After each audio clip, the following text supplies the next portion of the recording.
Welcome to Consistency Breeds Growth Radio. I am your host, Justin Romare. Our incredible guest and myself talk about the cutting-edge science and consistency necessary to reach your weight loss, wellness, and performance goals. If you have nutrition goals, we have customized nutrition programs and coaches that tell you how much, when, and what to eat for every single meal. And the best part? You don't need to calculate macros in an app. Ditch the calculators. Want to learn more about our intrinsic diet? Let one of our coaches know you listen to this podcast to get 10% off. Do you own a gym or attend a gym that wants to make some money and throw a top-notch nutrition challenge with a team of certified nutrition coaches? Our team will guide your members through a nutrition challenge customized for your gym. And you'll make money for each member who signs up. If you want more information about working with us one-on-one or in a gym setting, head over to consistencybreedsgrowth.com or email us at consistencybreedsgrowth@gmail.com. We will also put links in the show notes. Enjoy the podcast. Science. What's up, CBG Tribe?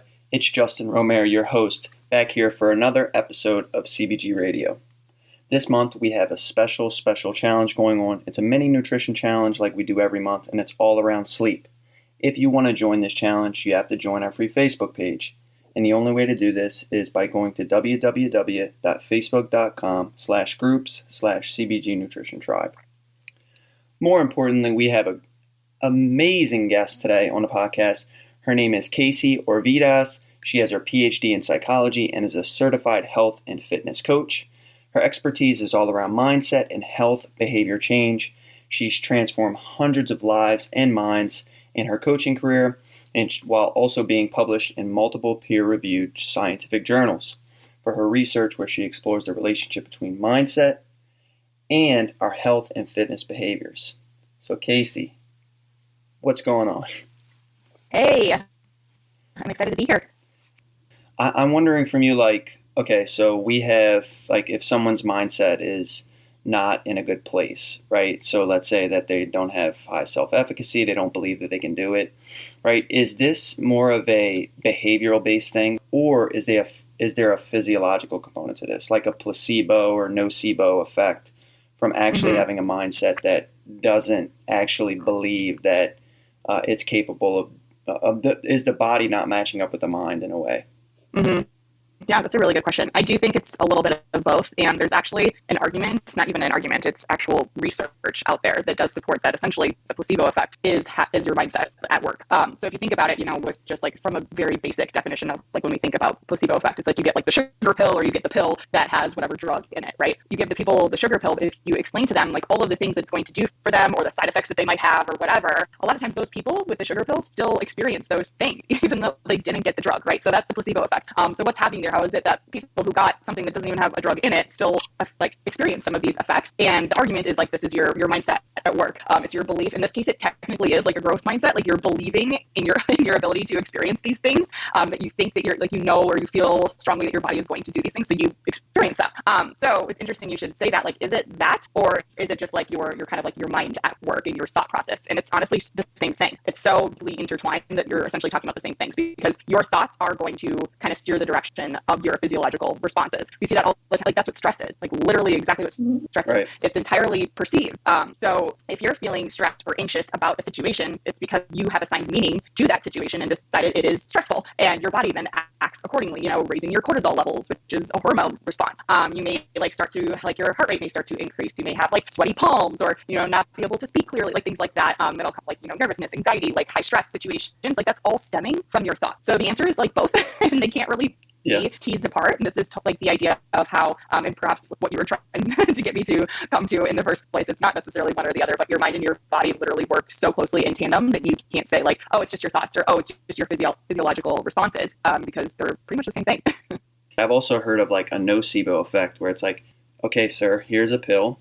This pill does not have any type of drug in it that's going to provide any benefit for you or whatever, for whatever it is that you're currently experiencing. So when it comes to a growth versus fixed mindset, what are some examples that people can kind of take themselves through to see if they're ready for an actual weight loss journey? Yeah, that's a great question too. You just have so many good ones. So, and also it's funny that you say this because I'm actually currently working on like a true like mindset tool, like some sort of like quiz or assessment that people can work through to see kind of where their health and fitness mindset is at. So it's sort of a combination of true like assessment scales that we use in the research and just kind of like my experience and my own research and time in the field. So I'm working on that. So like to be continued with that. But overall, I usually say that the first place to start is to just introduce more awareness around your mindset, like just to pay more attention, because just sort of like I was talking about before, when it comes to people wanting to change their lifestyles or start a diet or whatever it may be, and they only focus on the food and the exercise, like there's so much more to it when it comes to your mindset and how that can trip you up down the line or support you if you have it in the right spot. So, but how do we do that? You have to start by just like more attention. Typically I like to say like, don't even try to change your mindset right away. Just start to pay more attention to your mindset, because we can't really change or improve something that we don't even know needs changing or what needs improving. So that's where this idea of awareness comes in first. And a lot of people don't like to hear that because they just want to like, as soon as they set their minds to something, it's like, no, I just want to do it now. Like I have the motivation, I have the momentum now. But my argument is, sure, you may have that now, but then what happens, just like last time, when you run into that challenge or that obstacle or the barrier, and then you just like, again, fall off the wagon. So that's where this stuff is really important. So just starting to pay more attention. A few things that, because people will say, okay, like pay attention to what though? Like, how do I pay attention to my mindset?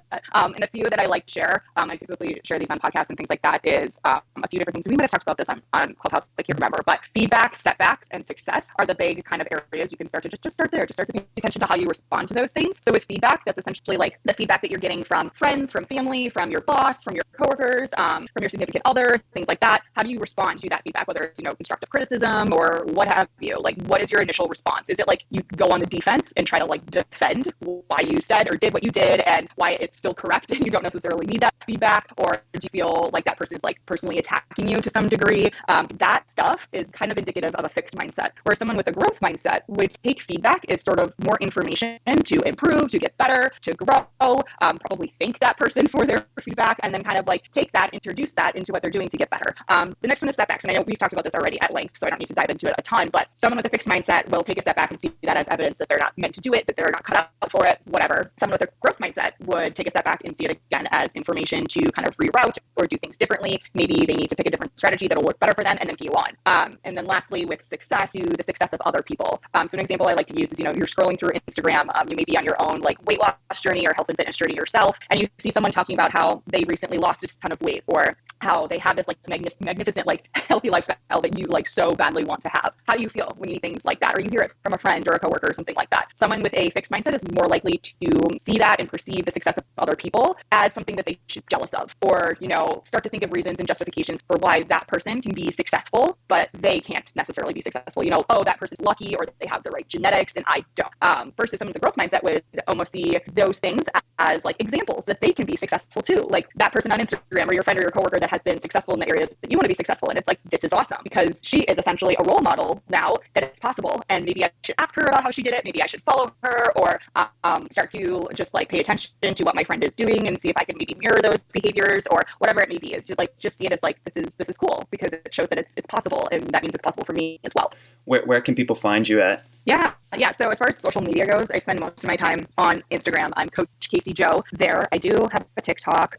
It's not that great, but I'm trying. That's also Coachkaseyjo. As we sort of alluded to and mentioned a couple times, I'm on Clubhouse too, also Coachkaseyjo. I think I'm on Pinterest as well. It's Coachkaseyjo, of course, everywhere. So yeah, if you're interested in social media channels, Instagram's probably going to be your best bet, at least to start. You can always reach out to me there via direct message. I also have a solid website with lots of information there. You can find other podcast episodes if you want to hear more from me there, or just learn more about all of these different programs that I have. And that's kjocoaching.com. So KJO Coaching is my business. We also have a personal Instagram for that too, if you're interested in following that page. Lots of information there.